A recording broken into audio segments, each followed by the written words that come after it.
بسم اللہ الرحمن الرحیم۔ السلام علیکم، آپ دیکھ رہے ہیں الف نیوز اور میں ہوں آپ کے ساتھ ماجد علی۔ شامل کرتے ہیں آج کی one line head line. D G I S I lieutenant general Faiz Hameed کی کابل میں طالبان نمائندوں سے ملاقات۔ ذرائع کے مطابق ڈی جی آئی ایس آئی نے کابل میں پاکستان کے سفیر سے ملاقات کی، جس میں سرحدوں کی صورتحال اور افغانستان سے مختلف ممالک کے شہریوں کے پاکستان کے رستے انخلاء کے معاملے پر بات چیت کی گئی۔ ڈی جی آئی ایس آئی نے طالبان کے نمائندوں سے بھی ملاقات کی، جس میں سیکیورٹی کی مجموعی صورتحال پر تبادلہ خیال کیا گیا تاکہ اس امر کو یقینی بنایا جا سکے کہ دہشت گرد تنظیموں اور امن کو تباہ کرنے کے خواہش مند عناصر موجودہ صورتحال کا فائدہ نہ اٹھا سکیں۔ عالمی برادری افغان عوام کی خوشحالی کے لیے مزید کردار ادا کرے۔ وزیر اعظم عمران خان اور اقوام متحدہ کے سیکرٹری جنرل انتونیو گوتریس کے درمیان افغانستان کی صورتحال میں پیش رفت پر تبادلہ خیال کیا گیا۔ دونوں رہنماؤں نے افغانستان میں انسانی صورتحال پر خصوصی طور پر بات چیت کی۔ وزیر اعظم عمران خان نے افغانستان میں امن و استحکام اور سیاسی تصفیہ کی اہمیت پر زور دیا۔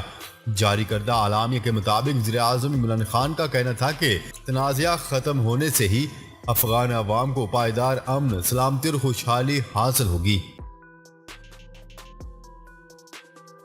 پنجشیر میں شدید لڑائی کے بعد فتح یابی کے دعوے پر افغان دارالحکومت میں شدید ہوائی فائرنگ کی گئی، جس کے نتیجے میں 17 افراد ہلاک اور 41 زخمی ہو گئے۔ غیر ملکی خبررساں ادارے کی رپورٹ کے مطابق طالبان کے پنجشیر میں فتح کے دعوے کے بعد کابل ہوائی فائرنگ سے گونج اٹھا اور طالبان جنگجو کافی دیر تک مسلسل ہوائی فائرنگ کر کے فتح کا جشن مناتے رہے۔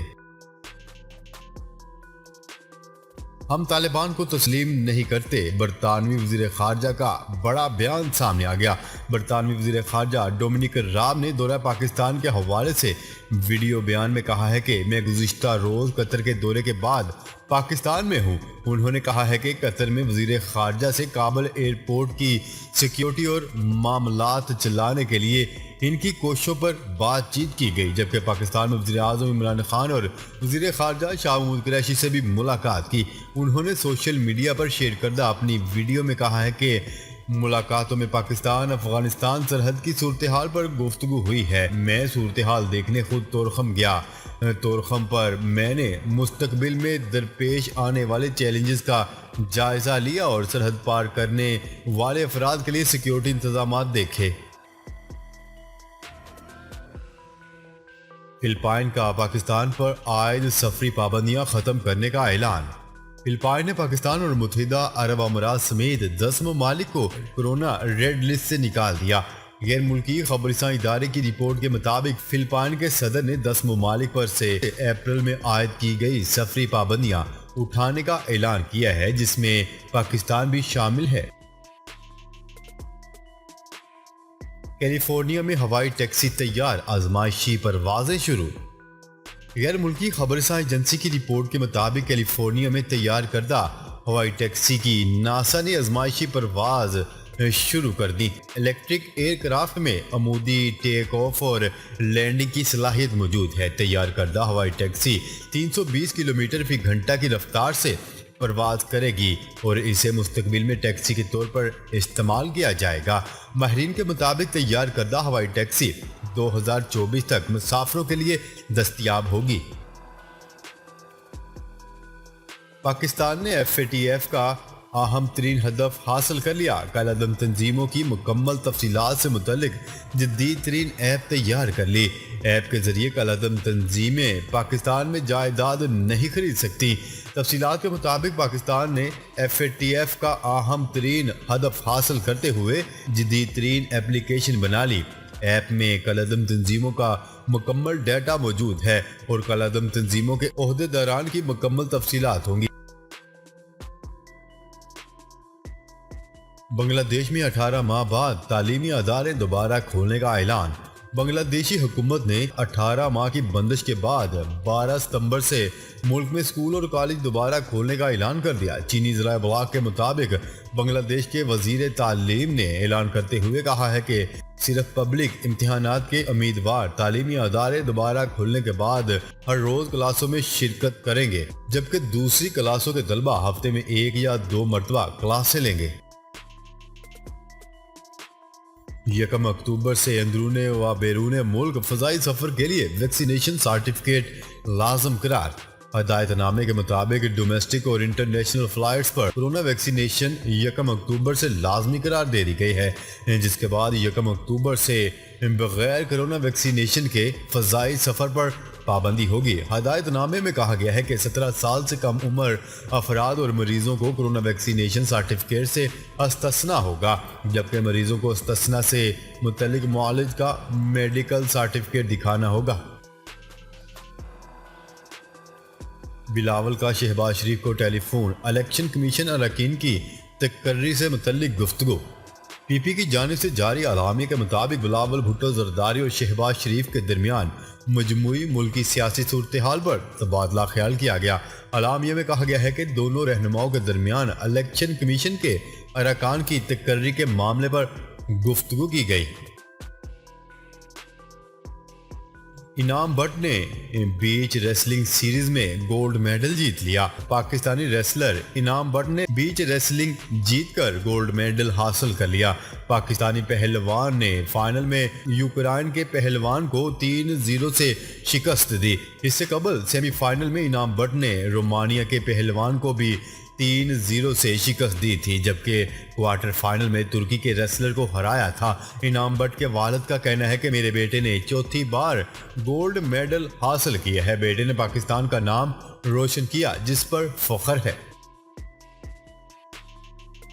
مقبوضہ کشمیر میں بھارتی پولیس نے حریت رہنما سید علی گیلانی کے لواحقین کے خلاف مقدمہ درج کر لیا۔ سید علی گیلانی خاندان کے افراد کے خلاف مقدمہ آزادی کے حق میں نعرے لگانے پر درج کیا گیا ہے۔ ذرائع کا کہنا ہے کہ حریت رہنما سید علی گیلانی کے اہل خانہ کے خلاف مقدمہ بڈگام پولیس اسٹیشن میں درج کیا گیا ہے۔ واضح ہے کہ بھارتی فوج سید علی گیلانی کی میت ان کے اہل خانہ سے چھین کر لے گئے تھے۔ عراق اور شام سے انخلاء، امریکہ نے اہم اعلان کر دیا۔ عراق سے امریکی فوجیوں کے انخلاء پر مبنی پارلیمانی بل اور عوامی مطالبے کے باوجود امریکی وزارت خارجہ کا کہنا ہے کہ عراق اور شام میں امریکہ کی فوجی موجودگی برقرار رہے گی۔ نیوز رپورٹ کے مطابق یہ دعویٰ امریکی وزیر خارجہ کے معاون جوئی ہوڈ نے کیا ہے۔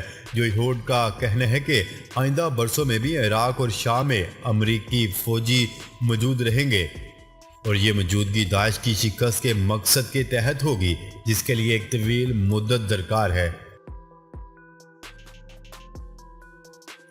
امریکی انخلاء کے بعد طالبان کابل ایئرپورٹ فعال کرنے میں کامیاب، پہلی پرواز نے اڑان بھر لی۔